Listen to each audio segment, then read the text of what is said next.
Efésios, no seu capítulo 4, no seu versículo 1, 2 e 3. Efésios, capítulo 4,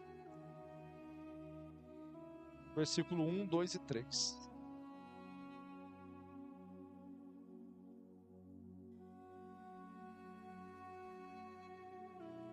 Amém?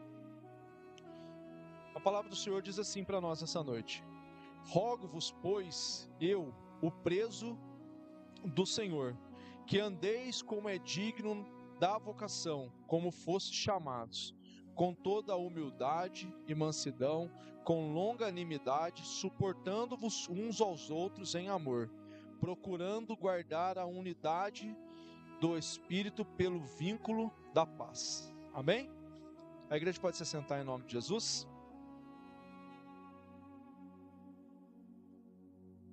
Irmãos, hoje culto da resposta, e o Senhor veio nos exortar nessa noite à unidade. Amém?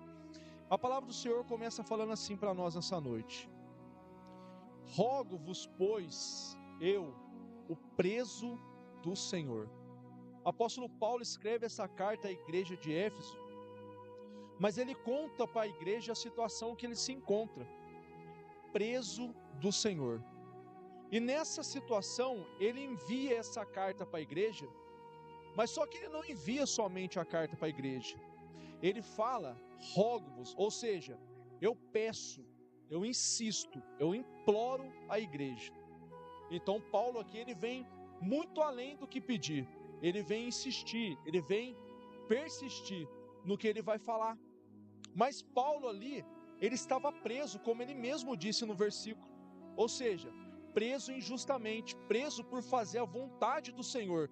Paulo ali estava preso somente por propagar o evangelho de Cristo, mas mesmo na condição a qual ele estava preso, pelo evangelho a qual ele estava propagando, ele não deixou de dar doutrinas para a igreja, ele não deixou de passar ensinamento para a sua igreja, e nessa situação a qual ele se encontrava, ele implorou à igreja, ele insistiu, ele pediu para a igreja. Ele pediu o quê? Ele pediu para quê? Andeis como é digno da vocação que fosse chamados. O Senhor Jesus, ele quer falar comigo, com você nessa noite, que eu e você devemos andar dignos. Nós temos que ser dignos daquilo que fomos chamados a fazer. E o que quer dizer dignos para nós? Andar honestamente.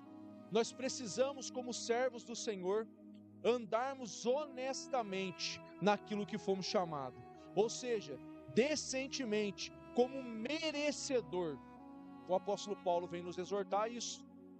Ele fala para mim e para você andarmos dignos da vocação a qual fomos chamados. Ou seja, vocação é o mesmo de convocar, é o mesmo de ser chamado, é o mesmo de ser escolhido.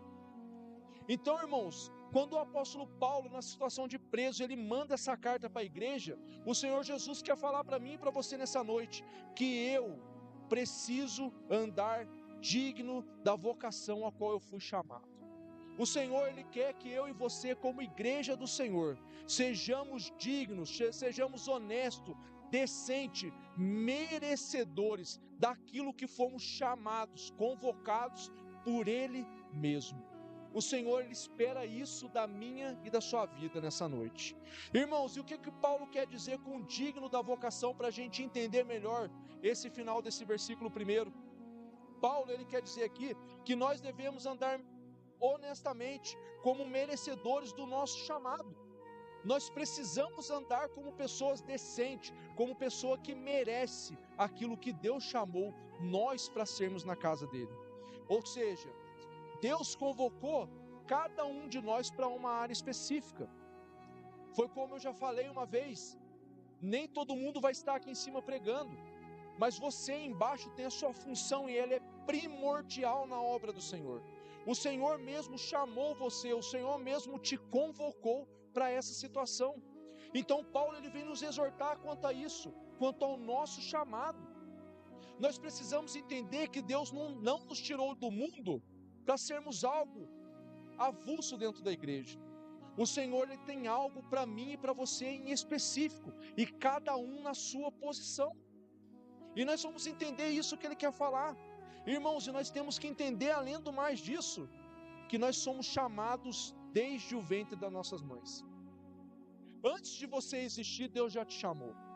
Antes de você existir, Deus já tinha e tem um plano para a sua vida. E como eu falei, nem todos vão estar aqui em cima levando o evangelho, mas nem todos também vão estar aí intercedendo pelos aqueles que estão aqui em cima. Cada um tem sua função específica na obra do Senhor.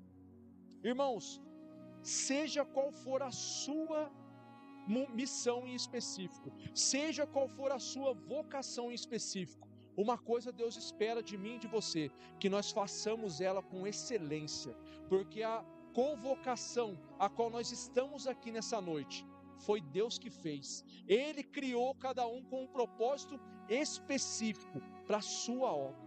E nós vamos entender, porque no versículo 11 desse mesmo capítulo, ele fala, o próprio apóstolo Paulo fala, que Deus, ele deu uns a apóstolos, outros a profetas, outros a evangelistas, outros a pastores, outros a doutores, ou seja, ele deixa em específico que o próprio Senhor deu uma qualidade para cada um, mas todos para fazerem a obra do Senhor crescer.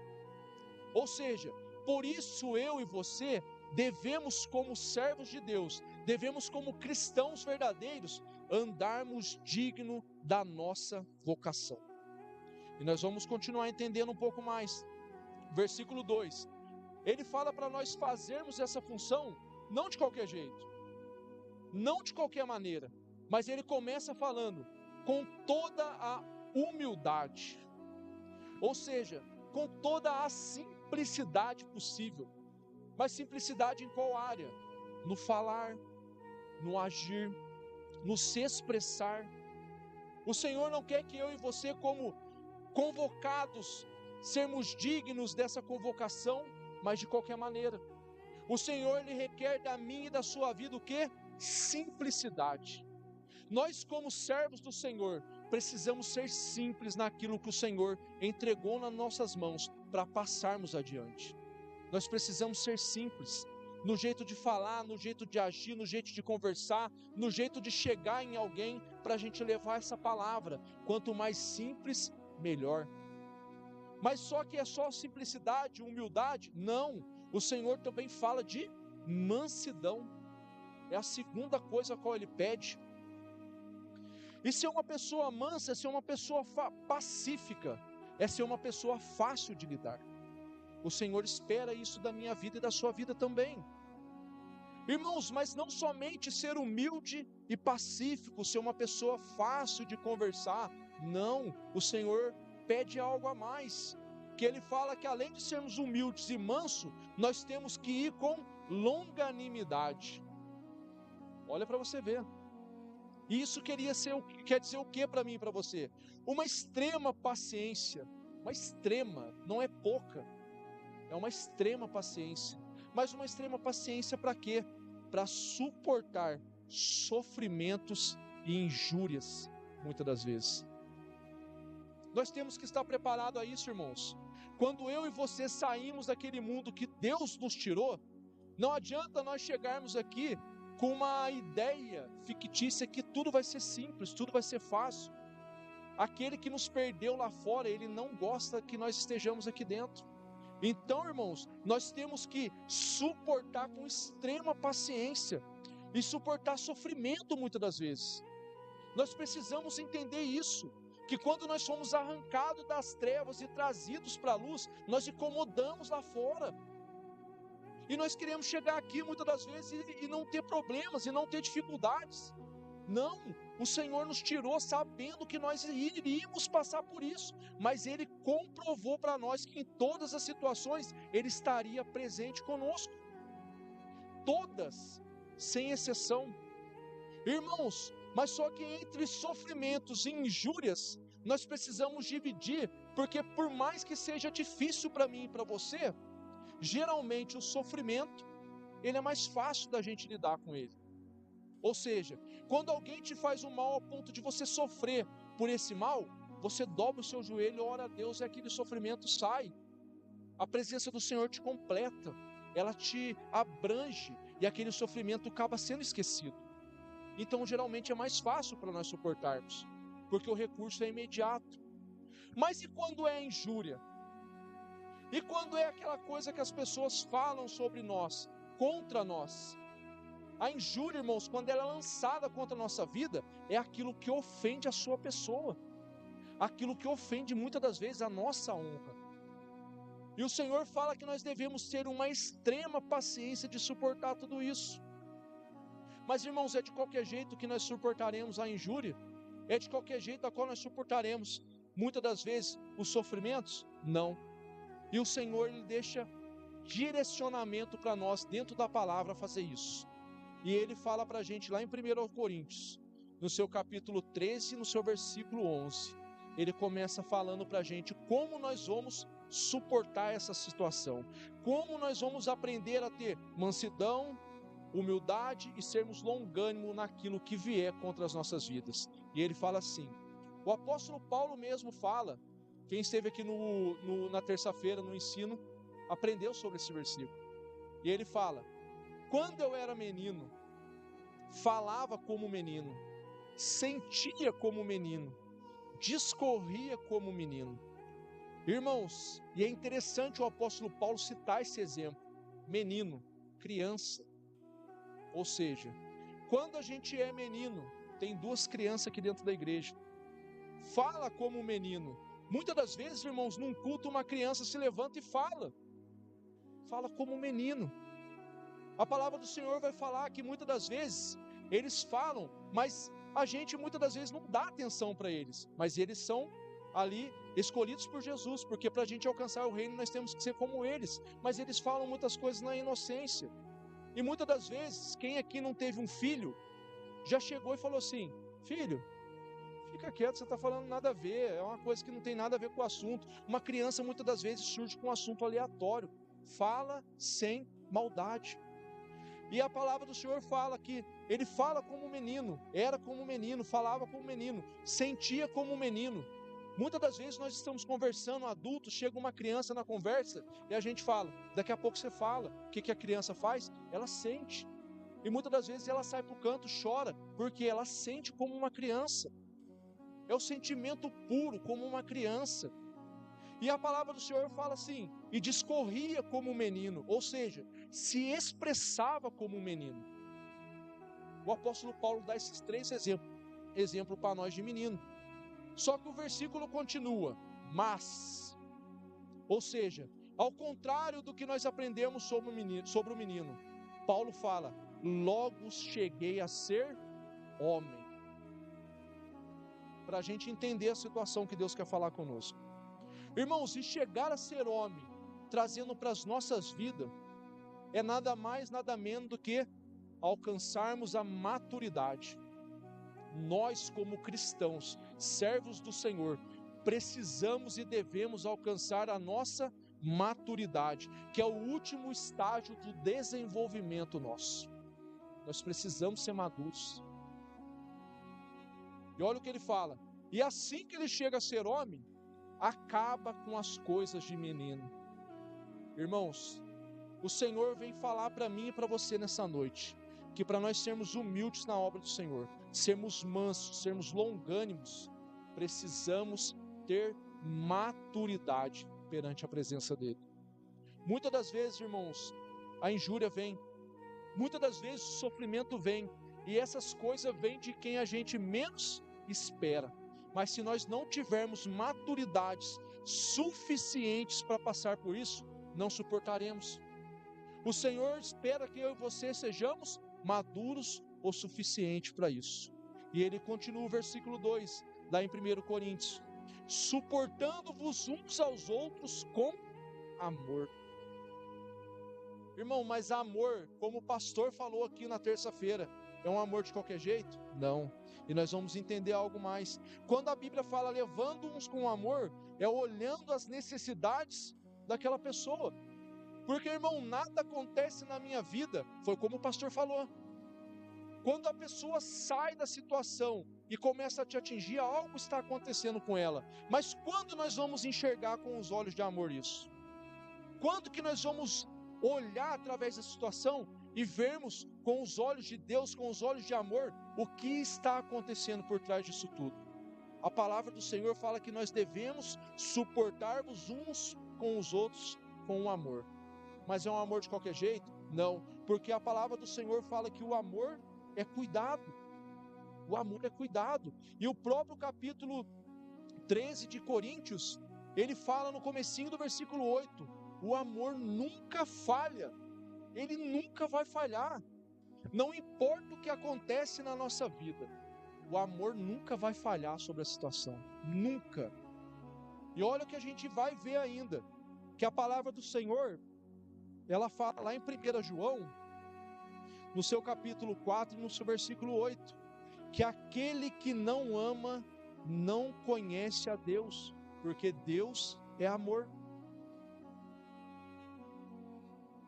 Aquele que não ama não conhece a Deus. E o Senhor espera que nós olhamos a situação com longanimidade, com mansidão, com humildade, suportando tudo pela obra do Senhor, mas olhando tudo isso pelo filtro do amor. Um amor, irmãos, a qual eu e você nem somos merecedores. Um amor que partiu dele primeiro para conosco. E por que muitas das vezes nós não conseguimos olhar através desse filtro? E nós vamos entender onde essa mensagem vai chegar. Que ele continua falando, versículo 3, procurando guardar a unidade do Espírito pelo vínculo da paz. Olha que interessante. Quando ele fala procurando, ou seja, quando você na sua casa procura algo, é algo que não está à sua vista.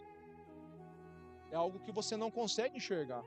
Eu estou enxergando esse copo, se ele tivesse escondido, eu teria que procurá-lo, eu teria que buscar, ir atrás dele. Ou seja, o apóstolo Paulo vem falar para nós, procurando, ou seja, fazendo força para achar, e fazer o quê? E guardar, ou seja, tomar conta, zelar. Nós devemos procurar, guardar e zelar, mas zelar pelo quê, presbítero? Pela a união. É a união? O versículo não está ali, né? É a união que o senhor fala? Não. Porque, irmãos, a união, se fosse para mim procurar guardar a união, era mais simples. Porque, irmãos, nós temos que entender que entre união e unidade tem um gap muito grande de diferença. É algo que não tem nada a ver, por mais que as palavras comecem da mesma forma, mas não tem nada a ver o sentido uma com a outra. União é o ato de unir duas ou mais partes, duas ou mais pessoas.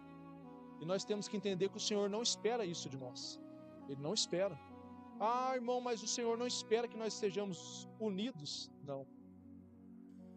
Unir é o fato de você pegar dois e fazer dois, pegar mais um, fazer três, pegar mais um, fazer quatro, e assim sucessivamente. Mas o Senhor espera de mim, de você, que nós guardamos o quê? A unidade, que é algo totalmente diferente. A unidade é forma individual, é um, é só um. Ou seja, eu e você formarmos um, você mais eu formarmos um, a igreja inteira formarmos um. Nós devemos ser um e não unidos.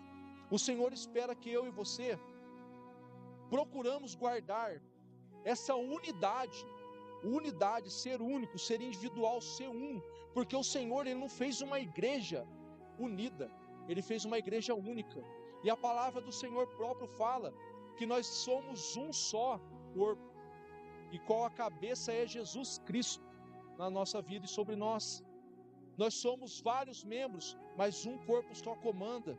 Então o Senhor espera uma unidade do Espírito, somos uma só igreja. Nós precisamos ser um só, não unidos. O Senhor não quer uma igreja unida, Ele quer uma igreja única, Ele quer uma só igreja, Ele quer um só corpo, um só Espírito paira sobre todo esse corpo, e uma só cabeça comanda todo esse corpo, e que são eu e você. Foi como foi falado no começo, o Senhor tirou nós de lá para nos inserirmos de um corpo, a qual Ele é a cabeça, e a palavra fala que somos vários membros, todo o corpo bem ajustado, ligado no auxílio de todas as juntas, segundo as juntas, a justa operação, fazem parte de um corpo, para edificação em amor. O Senhor vai falar isso no versículo 16 desse capítulo. E o que mais que ele fala? Que tudo isso é para aperfeiçoamento da obra do Senhor.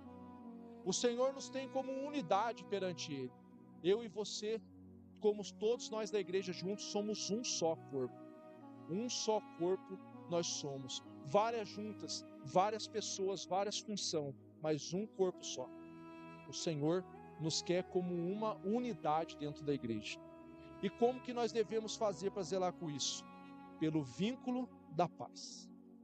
Irmão, se não tiver o vínculo da paz no nosso meio, nada adianta, porque o vínculo da paz a qual o apóstolo Paulo vem falar para nós, é uma boa ligação que nós temos que ter um para com o outro dentro da casa do Senhor. Nós devemos ter esse vínculo da paz, porque quando temos uma boa ligação entre os irmãos que estão dentro da igreja, nós andamos em perfeita harmonia perante a obra do Senhor, perfeito equilíbrio perante a obra do Senhor. Por quê? Porque somos somente um corpo, aonde tem várias juntas, vários membros, e todos eles coligados com uma só cabeça, que é o Senhor Jesus Cristo. E o Senhor espera isso de nós. Mas por que o Senhor espera isso de nós como igreja? Irmãos, nós temos que entender algo da parte do Senhor. Vim aqui dentro e falar que é único, vim aqui dentro falar que é o corpo do Senhor, e vim aqui dentro falar que você é cristão dentro dessas quatro paredes, é fácil, irmãos. Só que se nós somos unidos dentro da igreja, nós vencemos um mundo muito mais forte lá fora, porque o evangelho, através da nossa vida, ele começa do portão para fora da igreja. E a gente ouviu aqui agora, se você não é capaz de amar o seu irmão que está do seu lado, como que você ama a Deus? Como que você vai levar esse amor lá para fora? Como que você vai chegar e evangelizar alguém e suportar alguma hora, numa situação, alguém falar contra a sua pessoa, sem você olhar por esse filtro que é o amor do Senhor nas nossas vidas? O Senhor, ele precisa que nós estejamos preparados para isso. Nós devemos andar em equilíbrio aqui dentro, para que esse equilíbrio lá fora nos siga, ele seja mostrado muitas das vezes sem a gente abrir a boca. As pessoas verem e falam: nossa, eu quero ir lá, porque ele sai da igreja, sai da obra do Senhor feliz. Amém, glória a Deus, a igreja é unida. Nós precisamos manter esse vínculo, em nome de Jesus, como igreja. Como igreja. É um membro perguntar do outro, é um membro querer saber do outro. Não é só nós, liderança da igreja, é a igreja. Nós somos um corpo. Você é escolhido por Deus. Você tem por obrigação saber o que o irmão está passando. Você tem que amar o seu irmão, você tem que amar o seu próximo. Cada um que não seja você, e se você não estiver olhando no espelho, ele é seu próximo. Cadê o seu amor por ele? Cadê o seu amor de ligar e perguntar o que está acontecendo? Uma vez eu já falei isso aqui dentro da igreja, várias cadeiras vazias. Por que está vazia? Será que aconteceu alguma coisa com o irmão? Não sei. Nós somos igreja, irmão, nós somos corpo de Cristo nessa terra. E o Senhor espera que nós amamos uns ao outro aqui dentro da casa do Senhor. Em nome de Jesus. Irmãos, e para fechar essa mensagem, o Senhor fala lá em Colossenses, no seu capítulo 3, versículo 14. E sobre tudo isso, revesti-vos de caridade, que é o vínculo da perfeição. Nós precisamos ser caridosos. Acima de tudo, deixe que o amor dirija a sua vida. Acima de qualquer indiferença, acima de qualquer situação, deixe que o amor dirija a sua vida. Deixe que o amor dirija a sua vida. Irmãos, porque assim toda a igreja permanece em perfeita harmonia. Amém? Toda a igreja. Se você deixar o amor dirigir você, nada vai fugir do seu controle, porque quando nós olhamos para a situação perante o amor como lente nas nossas vidas, nada te abala, porque você está fazendo o que o Senhor espera de você, amando a outra pessoa como você mesmo, e ainda vai mais além. O Senhor fala para a gente amar o irmão como nós amamos ele. Olhe com esses olhos de caridade. Irmãos, e para a gente encerrar nessa noite, Quando Jesus fala, para a gente entender tudo isso, quando ele fala, buscai primeiramente o meu reino, a minha justiça, e as demais coisas serão acrescentadas na sua vida, uma das coisas é essa qual o Senhor falou conosco. Não adianta eu buscar, vir aqui, dobrar meu joelho e orar, e sair pelaquela porta da mesma forma. O Senhor espera olhar para mim e para você, e vermos em unidade dentro da igreja. Vemos pessoas que se preocupam, vemos pessoas que são humildes no jeito de falar, são humildes no jeito de se expressar dentro da igreja, são humildes, são longânimos, que sabem suportar a situação, porque o nome do Senhor, para ser levado muitas das vezes dentro do seu lar, no meio da sua parentela, no meio dos seus vizinhos, você precisa estar da forma que o Senhor espera que você esteja. Então, irmãos, buscar primeiro o reino do Senhor faz parte também de fazer a unidade do Senhor acontecer na casa de Deus. Irmãos, nós não estamos aqui para qualquer coisa. Nós estamos aqui como evangelistas do Senhor. Evangelista é aquele que vem aqui, aprende o que está sendo falado aqui dentro e propaga esse evangelho para o mundo lá fora. Mas para isso acontecer, precisamos ter ordem e decência na nossa vida. É o que o Senhor espera de mim e de você para esse ano. Foi como a gente fala todos os cultos, o ano está apenas começando. Mas para acontecer a obra do Senhor, apesar de tudo que Ele já fez, porque o sacrifício foi Ele que fez primeiro, o amor foi Ele que fez primeiro, Ele te amou antes mesmo de você amar Ele. A entrega qual foi maior para as nossas vidas foi Ele que deu. Você não seria capaz de fazer o que Ele fez. Antes foi Ele que fez, mas para acontecer o que Ele quer, precisa nós fazermos a nossa parte.